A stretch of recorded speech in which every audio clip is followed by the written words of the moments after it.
Now that we've learned these lessons, now that we have listened and shared the experience with others, how can these lessons or these ideas that came out in the forum today be realized to prevent or to mitigate future pandemic threats?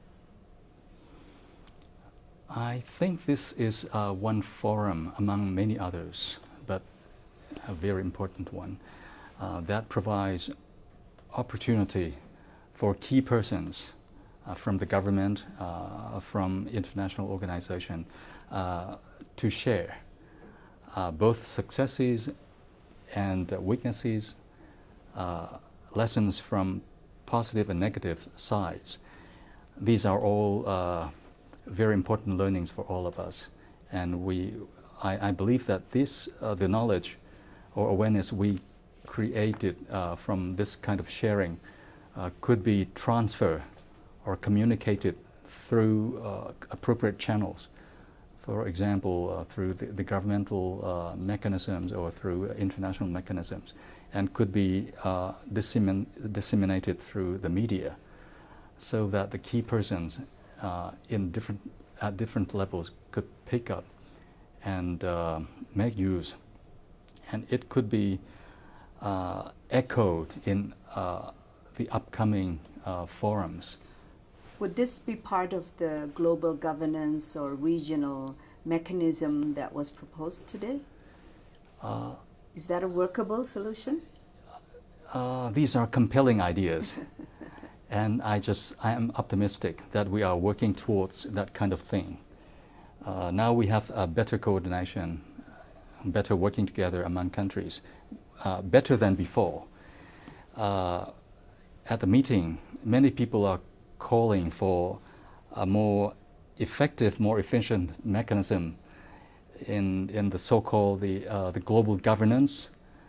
I believe it will take time, but if we share the same ideas, aiming at the same thing, we will be working together towards that direction, and sooner or later we will have have improved mechanisms for working together in the region or globally. Yeah.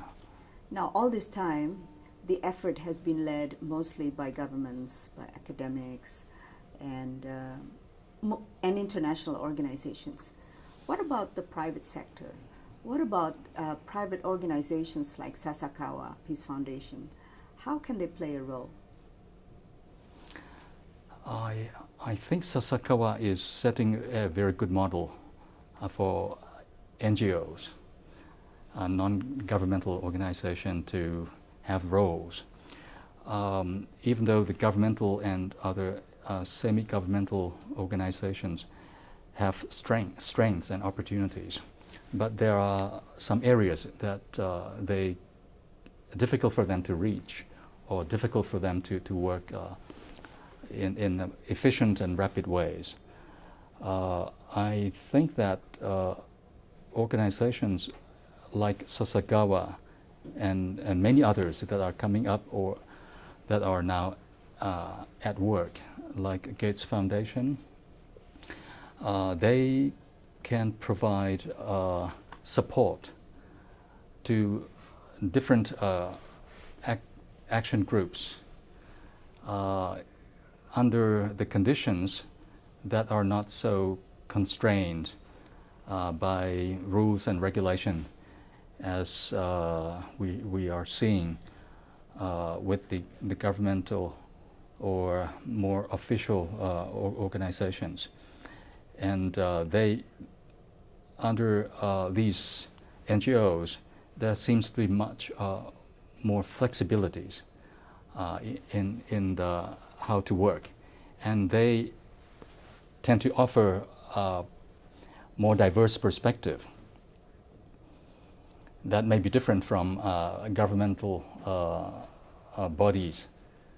And I think these components are very important to help drive and fill gap to work towards better coordination among different sectors at all levels. Sasakawa is working not only at the international level, they also reach down to the local level through different programs. So I believe that this will be the real capacity building for countries in this region if we can have more and more input and support from NGOs like Sasakawa and many other organizations. Thank you very much, Dr. Supamit. You're welcome.